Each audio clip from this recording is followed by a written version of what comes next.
আসসালামু আলাইকুম, আমি জনি ফ্রম লন্ডন থেকে নতুন একটা ভিডিওতে স্বাগতম। ওয়েদারটা খুবই চমৎকার, রোদ্রু আছে, তবে ঠান্ডা, হাত জমে যাচ্ছে।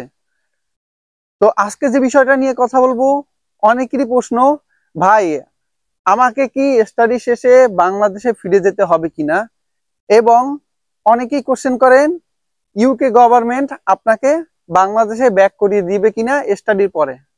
কোশ্চেনটার উত্তর দেওয়ার আগে আমি প্রথমেই আপনাদের একটা কথা বলি, তা হলো আপনি কি কাউকে দেখেছেন যারা ইংল্যান্ডে পড়তে আসছে তারপরে সে বাংলাদেশ চলে গেছে?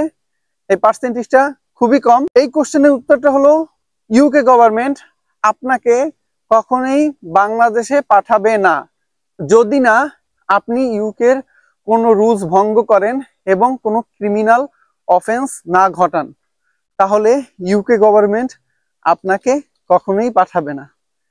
থাকার অনেক প্রসেস আছে, ওয়ান বাই ওয়ান আমার ভিডিও দেখেন, অবশ্যই সকল কোশ্চেনের উত্তর পেয়ে যাবেন। আমার ভিডিওগুলো যদি দেখেন তাহলে দেখবেন টোটাল কমপ্লিট ইউকে সম্পর্কে একটা ধারণা পেয়ে যাবেন ইনশাল্লাহ। ইংল্যান্ডে যারা আসে, শুধু not only Bangladesh, every country থেকে স্টুডেন্ট বিষয়ে লোক আসে ইংল্যান্ডে। তারা স্টাডি শেষ করে এখানেই থাকে। খুব কম পার্সেন্ট মানুষ আছে যারা বাংলাদেশে ব্যাক করে। আসলে যখন আমরা ইংল্যান্ডে পড়তে আসার কথা ভাবি বা চিন্তা করি, তখন কিন্তু আমরা চিন্তা করি না যে আমরা বাংলাদেশে ব্যাক করব। খুব কম সংখ্যক মেন্টালিটি মানুষ আছে যারা মেন্টালি চিন্তা করে যে আমরা বাংলাদেশে ব্যাক করে যাব। ম্যাক্সিমাম মানুষ চিন্তা করে আমরা একটা উন্নত জীবনের আশায় এই দেশে পাড়ি জমিয়েছি এবং এই দেশে কিভাবে সেটেলমেন্ট অর্জন করা যায় সেই পথেই আমরা হাঁটি সাধারণত। ইংল্যান্ডে বর্তমানে যেসব বড় বড় সেক্টর গুলোতে আছে সেখানে কিন্তু যারা ব্রিটিশ তাদের সংখ্যা খুবই কম। ওয়ার্ল্ডের বিভিন্ন দেশের মানুষ এখানে বড় বড় সেক্টর গুলোতে কাজ করতেছে এবং ইংল্যান্ডের অর্থনীতিকে শক্তিশালী করতেছে প্রতিনিয়ত। প্রথমেই চিন্তা করবেন ইংল্যান্ডে গভর্নমেন্ট কাদের ইংল্যান্ডে নিয়ে আসে। ওয়ার্ল্ডের যাদের মেধা আছে সবকিছু যাচাই বাছাই করে তারপরে কিন্তু তারা নিয়ে আসে।